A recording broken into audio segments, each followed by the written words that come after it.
Welcome to Bicom's weekly podcast. My name is James Sorene, Bicom's CEO. I'm delighted to be joined by Bicom fellow Brigadier General Michael Herzog. Welcome, Mike, to the podcast. Thanks. Happy to be on the podcast. Thank you. So the two issues that I really wanted to talk to you about really relate to the report that you wrote last week for the Washington Institute for Near East Policy, Iran across the border, Israel's pushback in Syria, which I would advise anyone interested in what's been going on with Iranian forces in Syria and all the wider issues with Russia, Iran, the US, etc. Do have a look at that report. But really, I wanted to start by asking you about the stories that we read in Al-Sharq al-Awsat earlier this week about two strikes allegedly by Israeli forces against pro-Iranian militias and Iranian personnel in Iraq. And just to give our listeners the detail, there was a report this week and they talked about two attacks, one on the 19th of July at a base in Amreli in Saladin province, used by a pro-Iranian militia called the Hashd al-Shabi, which is also called the Popular Mobilization Forces. Apparently, there were Iranian missiles that were supplied to that militia, and allegedly Israel destroyed those. And also in another story, Al-Sharq al-Awsat talked about a strike on the 28th of July, where they say Israeli forces attacked a base in Ashraf, which is northeast of Baghdad. And in that attack, Iranian advisors, personnel, and also Hezbollah fighters were allegedly killed. And really, Mike, I just wanted to start off by talking about this, because you say in your report, Iran across the border, and you talk about how there is this process going on where Iran is supplying missiles to these Shia militias. And these are not really missiles that are sort of short-range missiles that you'd expect to be used within the context of fighting in Iraq. We're talking about three types of missiles. They're called the Zelzal, the Fateh, and the Zulfikar, which have a range of between 210 to 700 kilometers. So I suppose the question our listeners will be asking is, why on earth does a pro-Iranian militia need a 700-kilometer ballistic missile? According to media reports, what was attacked in Iraq are facilities or military bases of Iranian proxies with storage facilities for missiles and parts of missiles. And if these reports are accurate, it would indicate to me that Israel is expanding its campaign against Iranian ambitious plans in its neighborhood to entrench itself militarily, and especially against the so-called precision project, an Iranian project designed to provide Hezbollah and other Iranian proxies with a significant arsenal of highly accurate rockets. Now, to provide a wider background, as I write in my paper, Iran launched, beginning in 2016, a very ambitious plan to fill the void created by years of war and turmoil in the Middle East and create a zone of direct influence stretching from Iran to the Mediterranean. And an important part of this plan was to build Syria as a formidable military front against Israel, including Iranian forces, proxy forces, planes, drones, defense industries, and last but not least, the so-called precision rockets, namely facilities designed to convert parts of Hezbollah's arsenal of rockets into a highly precise one, which would pose a significant challenge to Israel in times of war.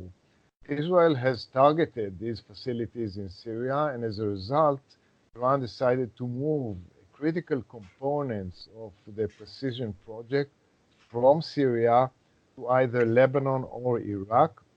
In Lebanon, there are some underground facilities dealing with this conversion, and in Iraq, according to available information, Iran provided its Shiite proxies with a small number of highly accurate rockets with a range to reach Israel from western Iraq, namely over 700 kilometers of the types you just mentioned earlier.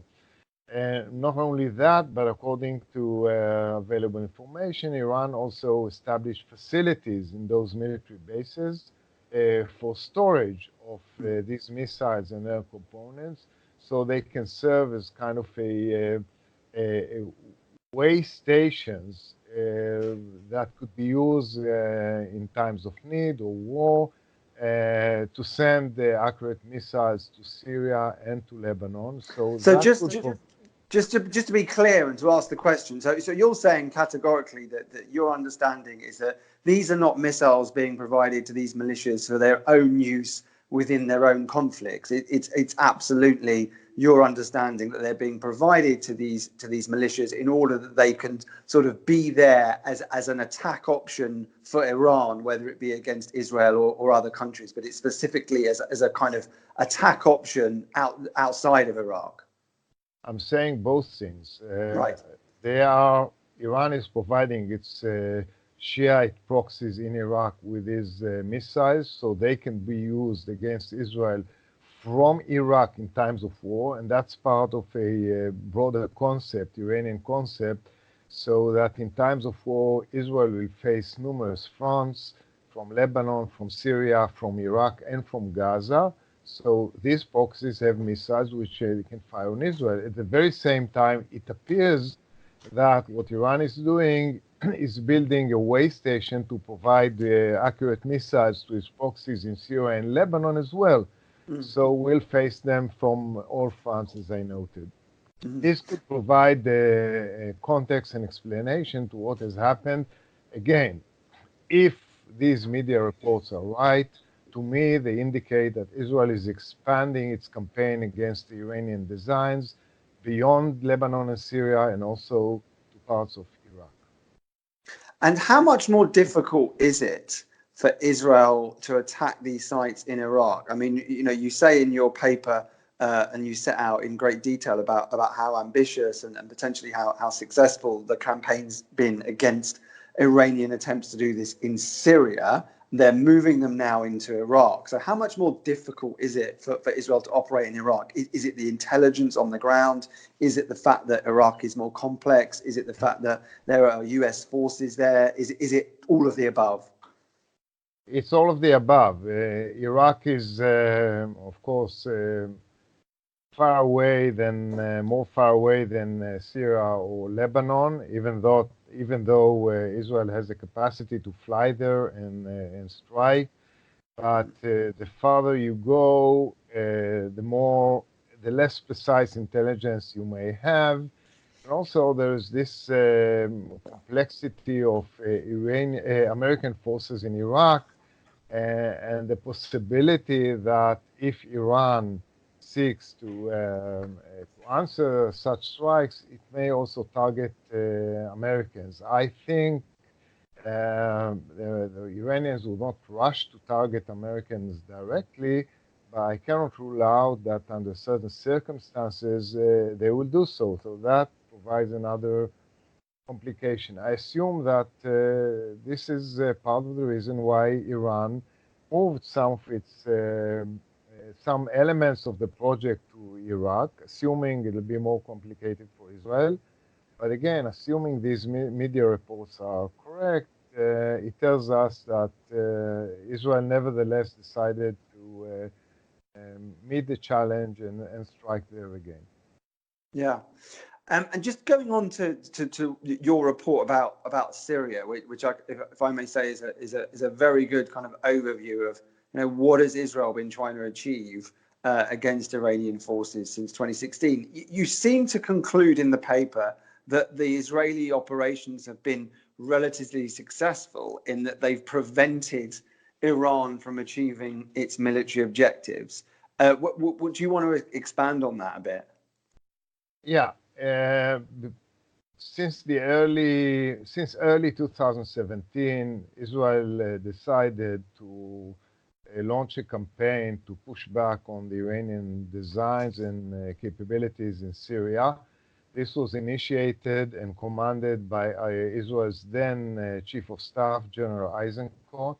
And the idea was to not to allow Iran to develop Syria into the military front it wanted to. And Israel carried out what in Israeli terms is called the campaign between the wars, namely a campaign in the gray zone between doing nothing and going to war. But the idea was to push back in a way that prevents war, does not exacerbate war, but it does not expedite war, but prevents war. According to media reports, since early 2017, Israel carried out hundreds of strikes against targets belonging to Iran and its proxies in Syria, and did not escalate war, and it has been relatively successful. If you compare the Iranian initial plans where they are today, you'll see a huge gap. The Iranians wanted to deploy significant Iranian forces. They scaled down. They had designs to deploy in Syria a proxy army of up to 100,000 people, including a new Syrian Hezbollah, like the Lebanese one. And they are far away from that. They wanted to deploy Iranian planes in Syrian military bases. They have not. They deployed drones. Most of them were destroyed. They wanted wharfs in Syrian ports. They did not get them, mainly because of Russia, not only because of Israel. They established a series of intelligence facilities facing Israel in southern Syria. All of them have been destroyed. So if you compare what their initial plans were and where they are today, and of course, on top of that, they created facilities for converting Hezbollah's arsenal of dumb rockets into accurate ones, and most of them were targeted. So they are far away from their original designs. That being said, it's clear that Iran did not give up on its ambitions, and it's pushing forward, but in an adjusted manner. Namely, they try to distance capabilities away from Israel, northern Syria or eastern Syria, or on the border between Syria and Iraq. They moved critical elements of their precision projects to Lebanon and Iraq. They are less centralized rather than concentrating capabilities in huge military complexes.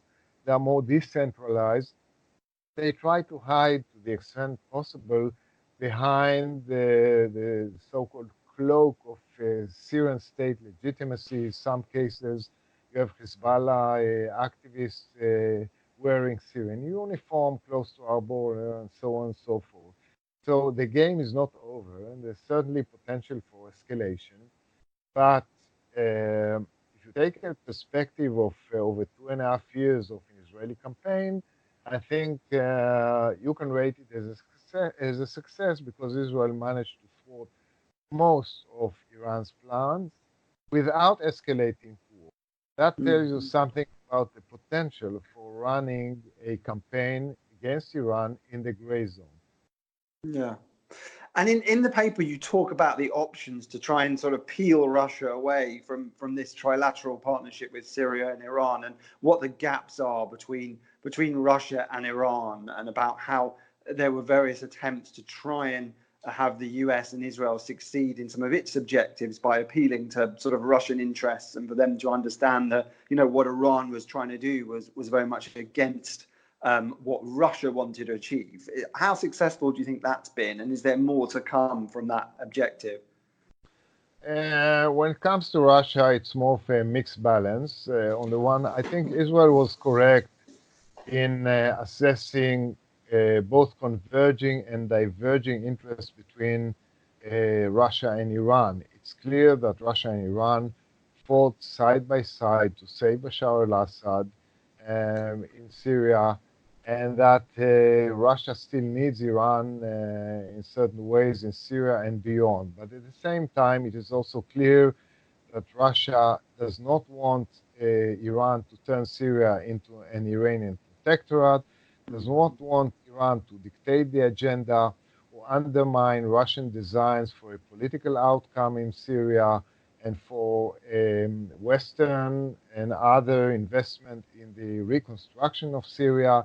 And Russia doesn't want Iran to drag Syria into war with Israel. So Israel has been skillfully playing within these gaps.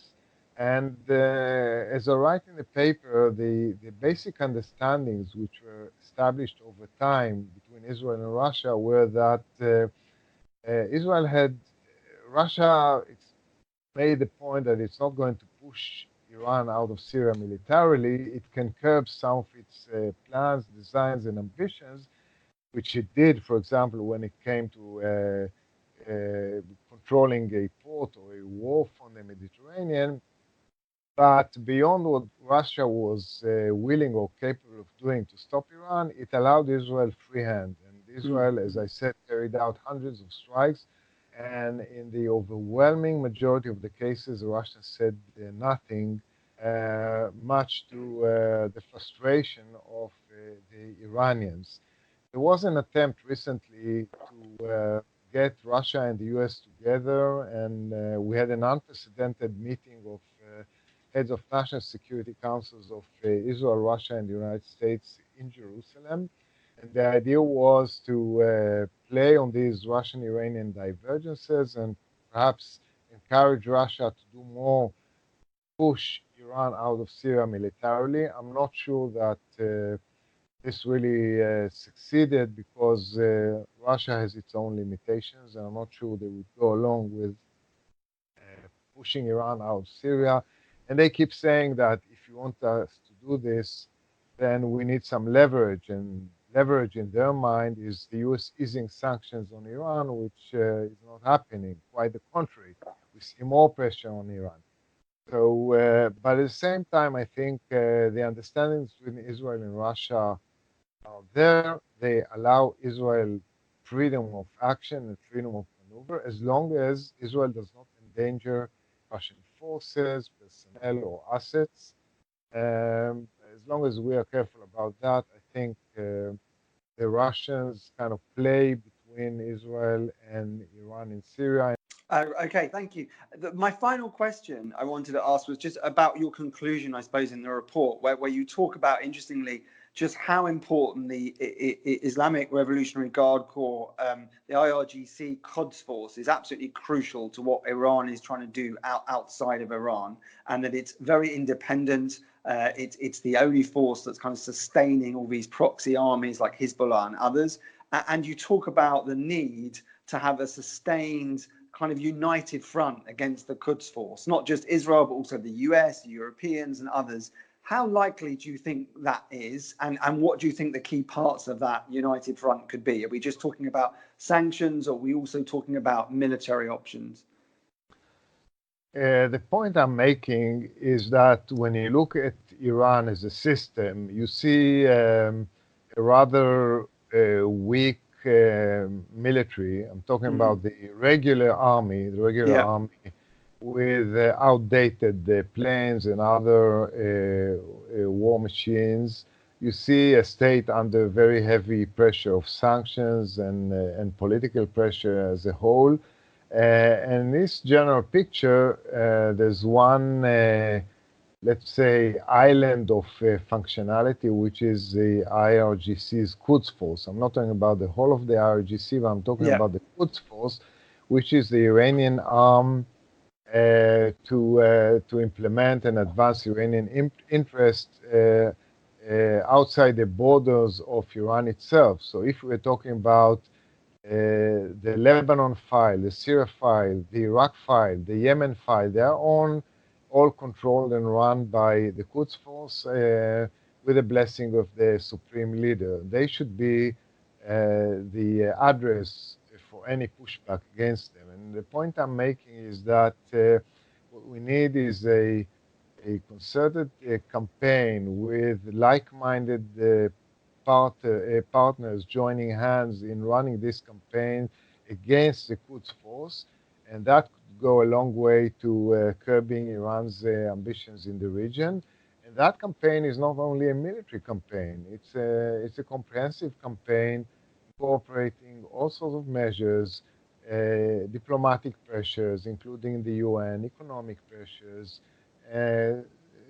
cyber activities, kinetic pressures, covert and overt activities, and many other types of things that could be done. Right now, I do not see much appetite in either Europe or the United States to join in such a campaign. I see more appetite in our region. Here, there are some actors concerned about Iran and would be willing to be part of such a campaign, but I would like to see the United States lead such a campaign. And again, it's not necessarily a military campaign or mostly military campaign. There are many other elements to such a campaign, but you have to design a campaign and launch it. Israel has been doing it on its own, but what I'm suggesting is that others join hands and run such a campaign in the region as a whole. Right, no, understood. Mike, we will leave it there, but I want to just thank you so much for your time today and for your fascinating insights, and do commend that people read the report, Iran across the border, Israel's pushback in Syria, which is on the Washington Institute for Near East Policy website, and we'll be tweeting as well about this podcast. Thank you, Mike, for joining us. Thank you very much. Thank you for listening. Next week we will be back with analysis on the latest developments in the Israeli election campaign. Remember, there's an election on the 17th September, and all the parties have to submit their lists by the end of this week. If you liked our podcast, if you are continuing to listen to it, then please do review us on iTunes or whatever app that you use to listen to the podcast. And also feel free to send us any comments at info@bicom.org.uk, and also follow us at Britain Israel. Let us know what you think. Thank you for listening.